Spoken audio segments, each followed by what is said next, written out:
toujours à précariser davantage. Ces camarades-là qui ont travaillé et derrière, ils sont aujourd'hui rejetés par l'État.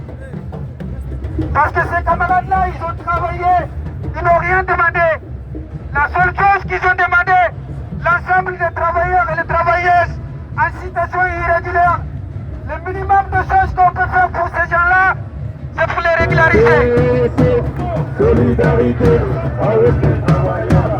Et ces gens-là, aujourd'hui, ils sont délaissés. Ces camarades-là, qui ont travaillé pendant des années avec des patrons voyous soutenus par l'État.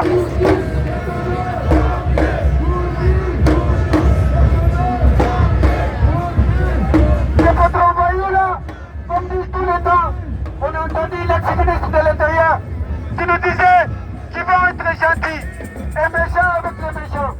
Nous, on les a montrés où se trouvent ces méchants-là. Ces méchants-là, c'est les patrons voyous soutenus par l'État. Ces méchants-là, c'est des capitalistes. Ces méchants-là, ce ne sont pas des travailleurs, c'est des travailleurs qui sont travaillés et exploités dans la rue, dans les locaux, des entrepôts, dans les chantiers de tuyaux. Et ça nous fait un rappel que les camarades ont travaillé pendant 3 ans sur les sites de l'Arena. D'abord, ces gens-là, ils sont délaissés aujourd'hui. Leur situation n'est pas régularisée. Ils sont toujours rejetés par le ministère, par la ministre, par la préfecture. Ils sont rejetés partout.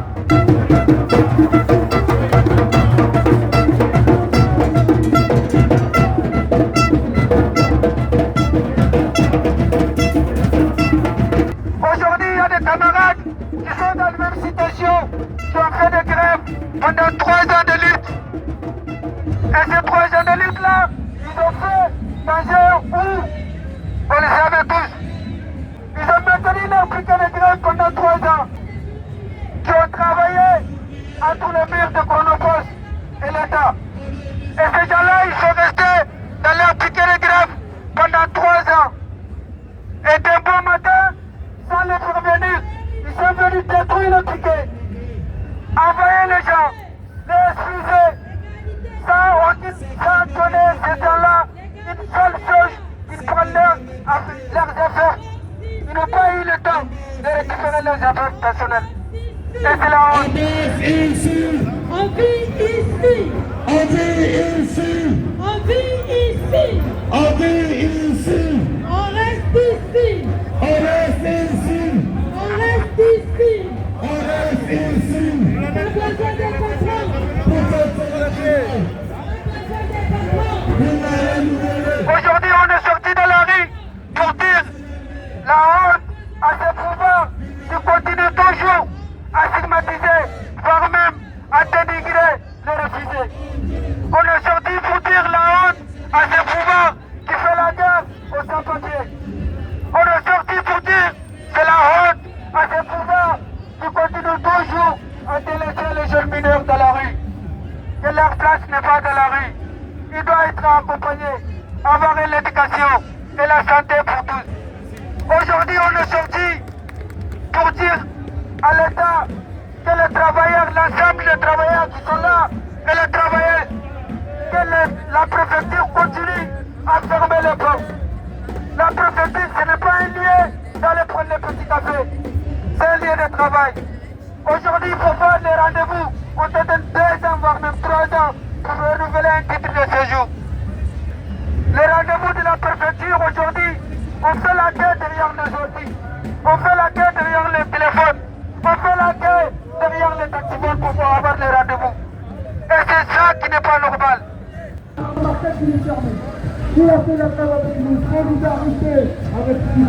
On est sorti aujourd'hui pour dire à l'ensemble des immigrés qui sont là que ce ne sont pas des profiteurs. Et ces gens-là, ils sont là toujours en cotisant, en payant leurs impôts. Et derrière, ils sont traités de voyous.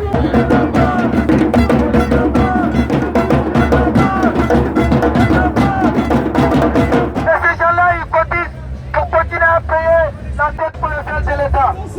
Et ces gens-là, ils n'ont rien derrière. Ils ne sont pas les profiteurs. Soi-disant, ils sont sont profiteurs de l'autre côté du système. On dit que c'est le système qui se profite toujours des travailleurs et des travailleuses de sans-papiers. Parce qu'ils travaillent, ils cotisent, ils payent des dettes de l'État. Et derrière, ils n'ont rien. Même pour avoir des soins, ils sont obligés de payer dans leur poche. Parce qu'une fois que tu travailles, tu n'as plus de dette. Et cette dette-là, tu n'es pas mérité. Et c'est la honte. On dit tout ça ensemble. La honte à ce pouvoir qui fait la guerre aux immigrés. La honte à ce pouvoir qui fait la guerre aux mal-logés. La honte à ce pouvoir qui fait la guerre aux réfugiés.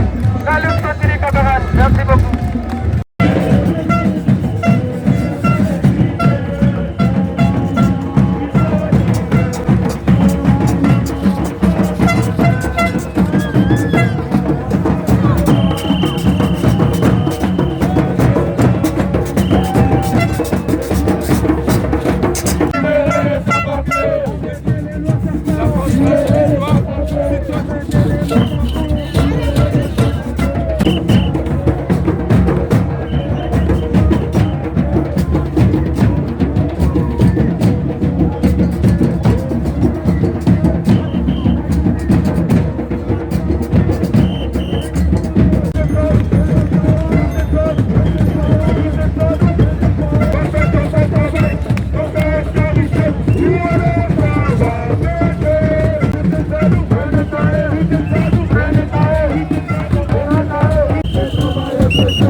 Nous sommes là ce soir pour dire que nous ne sommes pas des chiffres. Nous sommes des hommes, des femmes, des enfants qui ont fui la guerre, qui ont fui la misère. D'autres ont fui les mariages forcés, d'autres ont fui l'exploitation économique pour venir chercher une vie digne, une vie meilleure. Ils ont fui la guerre, la misère qui ont été déclenchées par les camps d'ici, par les Occidents chez nous, ou par d'ailleurs bien évidemment. Ils ont fui l'exploitation économique, car même après avoir amené des langues éthiques, il n'y a pas de travail, il n'y a rien. On est dirigé par des impérialistes qui dansent, par des marionnettes qui dansent à chaque fois que les impérialistes tirent sur les ficelles. C'est pour ça que nous sommes là. Alors, si ces gens-là nous qualifient de misère du monde, nous ne le sommes pas bien évidemment. S'ils le disent ainsi, nous sommes une misère qui a été fabriquée par eux. Nous sommes là aujourd'hui pour dire que nous faisons partie de la classe ouvrière française. Les boulots les plus indignes, les boulots les plus difficiles, c'est nous le faisons. Les travails les plus difficiles, c'est nous le faisons. Les salaires les plus indignes, les miettes, c'est nous les recevons. Alors nous sommes là pour dire, si ça marche bien, c'est grâce à nous. Nous sommes des travailleurs, nous ne sommes pas des profiteurs, contrairement à ce qu'ils disent. Nous sommes des mineurs isolés qui ont besoin d'un toit, d'être hébergés. Nous sommes des femmes qui font des travaux essentiels dans les hôtels. Des femmes qui s'occupent des personnes âgées. Des femmes qui gardent les enfants lorsque les Françaises et les Français sont au boulot. Alors nous sommes essentiels pour cette société-là. Leur tactique, c'est quoi? C'est diviser pour mieux régner. Les racismes qui sont en train d'augmenter aujourd'hui. Discrimination que nous subissons de la part des cas d'en face aujourd'hui. La criminalisation dont les cas d'en face nous infligent. Ils nous criminalisent toutes et tous. Parce qu'ils veulent mettre même les droits du sol en cause. Appliquer la double peine. Nous sommes là pour dire, pour accueillir tous ce qui viennent, ou pour régulariser tout ce qui sont déjà sur les territoires. Il n'y a pas besoin d'une énième loi. L'immigration n'est pas un problème dans ce pays-là, c'est une chance. Les gens ont toujours immigré ici. Alors nous qualifier comme des immigrés et qualifier les Françaises et Français qui sont à l'étranger comme des expatriés, ça explique tout. Alors la politique raciste qui est là, c'est pour ça que nous sommes là ce soir dans la rue, pour dire que nous n'en voulons pas. Nous ne sommes ni les délinquants, nous ne sommes pas des voyous. Nous sommes les travailleurs. et nous y participons. Nous payons des impôts, nous cotisons. Alors, si ça marche bien, c'est grâce à nous. C'est pas grâce à eux, c'est pas grâce à Le Pen ou à Bardella. Nous sommes là pour faire passer un message au prochain gouvernement. Le gouvernement de François Bayrou. Pour dire, s'ils envisagent encore une autre politique, une autre loi anti-étrangère, nous serons encore dans la rue, avec les syndicats, avec les associations, avec la partie politique qui sont solidaires avec nous. Nous serons dans la rue pour demander l'égalité des droits, papier pour tous, travail pour tous, logement pour tous. Nous serons dans la rue pour demander la régularisation de ceux qui ont amené la grève d'Arena, ceux qui ont travaillé dans les chantiers des Jeux Olympiques. Pour demander la régularisation des occupants, des ex-occupants des piquets de grève à Chronopost d'Alfortville. Pour demander la régularisation des grévistes d'Emmaüs. Pour demander la régularisation des femmes qui se battent encore, des femmes immigrées, qui se battent pour leur régularisation ou pour l'augmentation des salaires. Pour que les SMIC augmentent, pour que les salaires augmentent, pour que les conditions de travail s'améliorent. Il ne faut pas qu'il y ait des travailleurs sans droit. Tant qu'il y a des travailleurs en situation irrégulière, vous allez vous mettre au chômage. Alors les sans-papiers, ils vont faire les boulots, peut-être plus mieux deux fois. Et ils vont recevoir 800 € de salaire. Parce que nous n'avons pas d'autre choix que de faire ça. Alors camarades, la lutte continue. Nous ne lâcherons rien. Nous disons ensemble, les jeunes dans la galère, les vieux dans la misère, les travailleurs précaires. Et cette société-là, on n'en veut pas. On parle l'immigration. L'immigration. Oui. Nous sommes d'accord. Mais chez eux, c'est nous qui les nettoyons. Sans nous, ils ne seront jamais propres. Nous sortons à 4h, 5h. On ne se croise pas avec ces patrons voyous.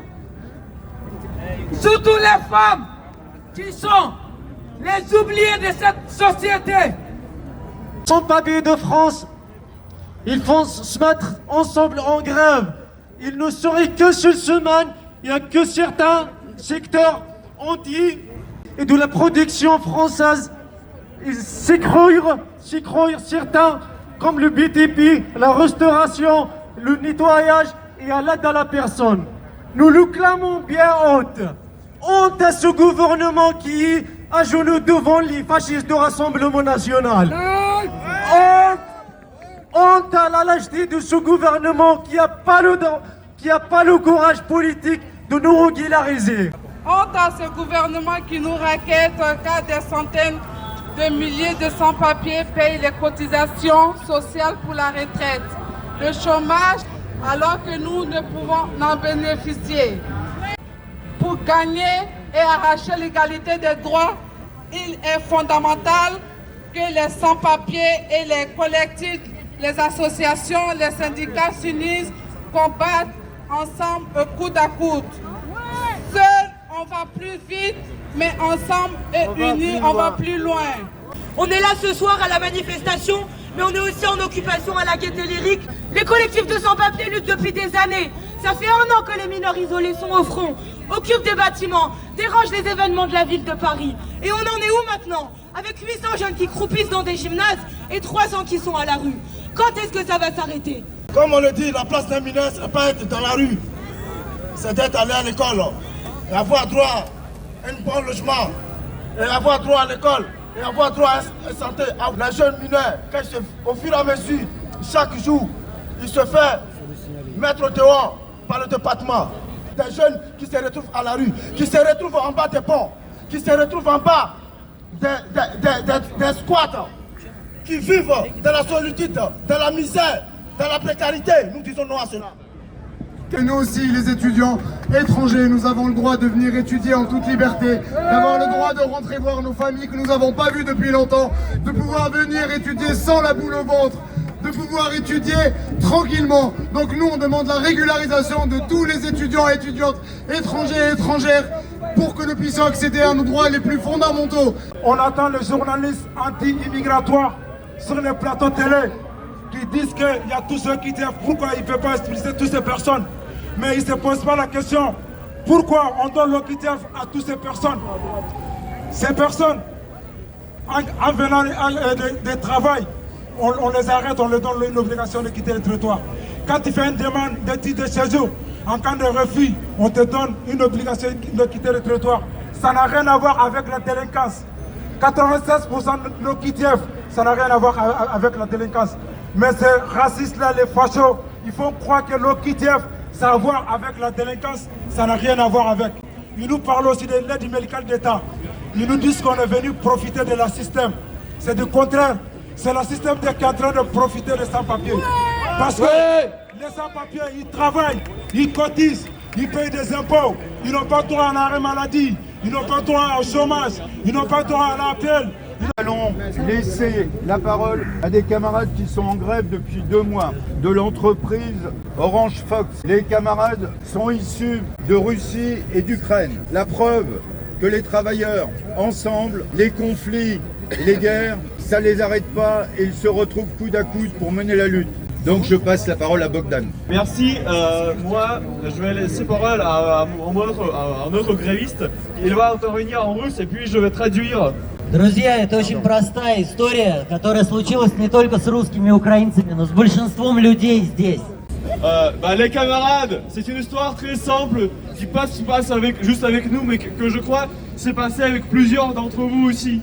Вы знаете, у нас на родине идет кровавая, бессмысленная война, и мы здесь оказались беженцами, так же, как многие из вас.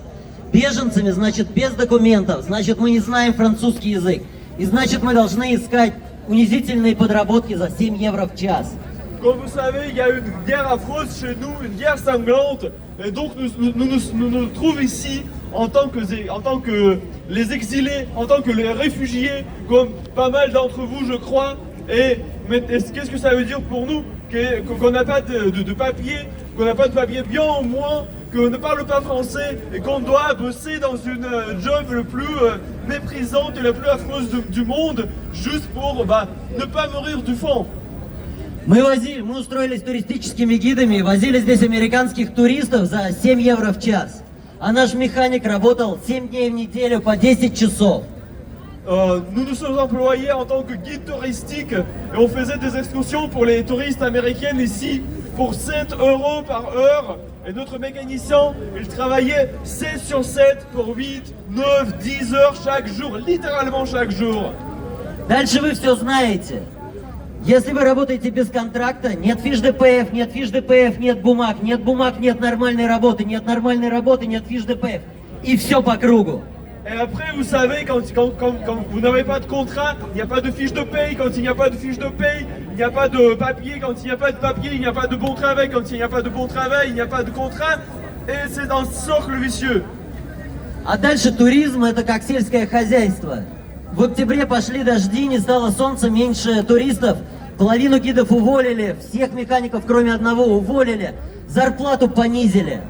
Et puis, le tourisme, c'est comme l'agriculture. Vous savez, en octobre, il commence à pleuvoir. Il y a moins de touristes, il y a moins d'argent. Ils ont viré la moitié des guides. Ils ont viré tous les ingénieurs sauf un.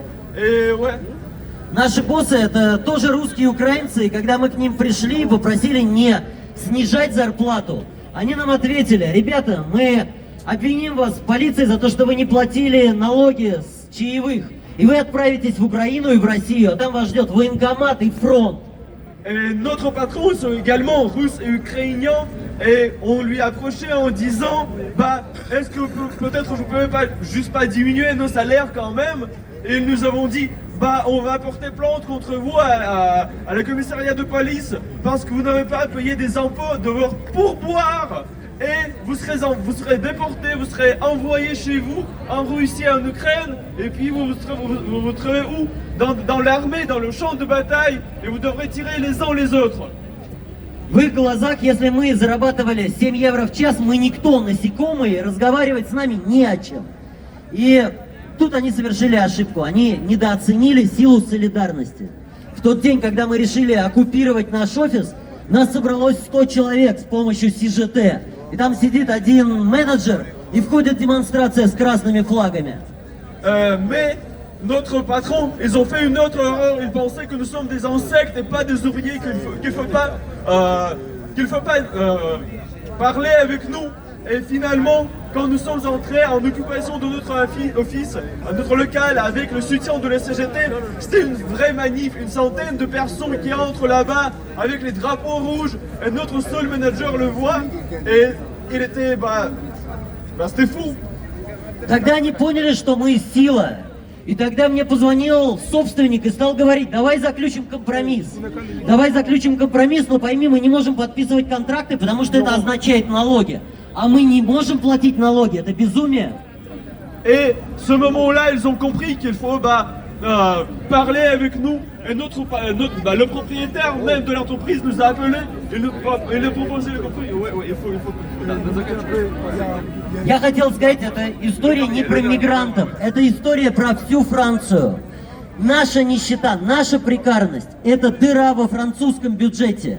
И спасение Франции, дыру в бюджете, которую не могут застопать ни Барнье, ни Байру, ее может заштопать только наша солидарность. Ouais, et c'est pas les questions juste des émigrés, c'est les questions de tout le monde, de toute la France, parce que notre situation, le trou dans le budget qu'on voit ici, qui ne peut pas être réparé ni par Bayrou, ouais, donc on a besoin de solidarité.